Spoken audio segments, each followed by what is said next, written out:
कभी कभी भगवान परीक्षा नहीं लेते। वे बस देखते हैं कि अंधेरे में भी किसी का विश्वास जल रहा है या नहीं। महाशिवरात्रि की ऐसी ही एक रात, जहां न चमत्कार की उम्मीद थी, न किसी वरदान की चाह। आइए चलते हैं इस कथा की ओर। यह कथा एक ऐसी रात की है जो अनजाने में भी जीवन बदल देती है। बहुत समय पहले एक घने जंगल के पास एक निर्धन शिकारी रहता था। उसका जीवन संघर्षों से भरा था। एक दिन शिकार की तलाश में वह जंगल में भटकता रहा, लेकिन कुछ हाथ नहीं लगा। उसी रात महाशिवरात्रि थी, पर उसे इसका कोई ज्ञान नहीं था। भूख और भय से वह एक बेल के पेड़ पर चढ़ गया। नीचे अंधेरे में एक शिवलिंग स्थित था।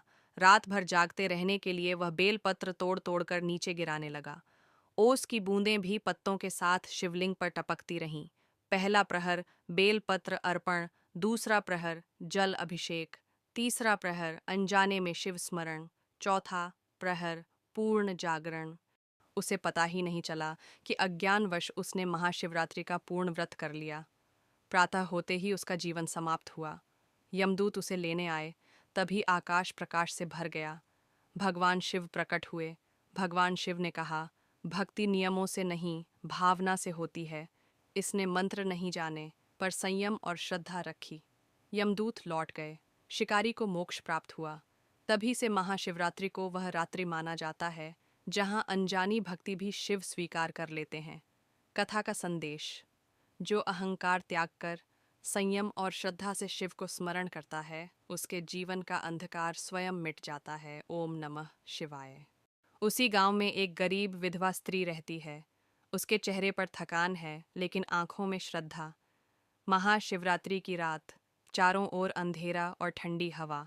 वह नंगे पांव दीपक लेकर मंदिर की ओर चलती है। मंदिर के अंदर गहरा अंधकार। वह धीरे धीरे शिवलिंग को साफ करती है। पास के कुएं से पानी लाकर शिवलिंग पर अर्पित करती है। दीपक जलाती है। उसके पास भोजन नहीं, फिर भी वह व्रत रखती है। रात गहराती जाती है। मंदिर में केवल दीपक की लौ, हल्का धुआं और स्त्री का शांत चेहरा। वह जमीन पर बैठकर पूरी रात जागती रहती है, आंखें बंद, होंठ हिलते हुए, मौन ओम नमः शिवाय का स्मरण। समय बीतने के साथ वातावरण बदलने लगता है। हवा शांत हो जाती है। मंदिर के भीतर हल्की नीली रोशनी फैलती है। शिवलिंग से सौम्य दिव्य प्रकाश निकलता है। कोई मूर्ति, केवल ऊर्जा और शांति का अनुभव। सुबह का समय, आकाश में बादल घिरते हैं। अचानक बारिश की पहली बूंदें गिरती हैं। सूखी धरती भीगने लगती है। गांव के लोग बाहर निकलकर आश्चर्य से आकाश की ओर देखते हैं। अंतिम दृश्य, वही स्त्री शिवलिंग के सामने सिर झुकाए खड़ी है, चेहरे पर शांत मुस्कान। मंदिर की घंटियां बजती हैं। सूर्य की पहली किरण शिवलिंग पर पड़ती है। पूरा वातावरण शुद्ध और उज्ज्वल।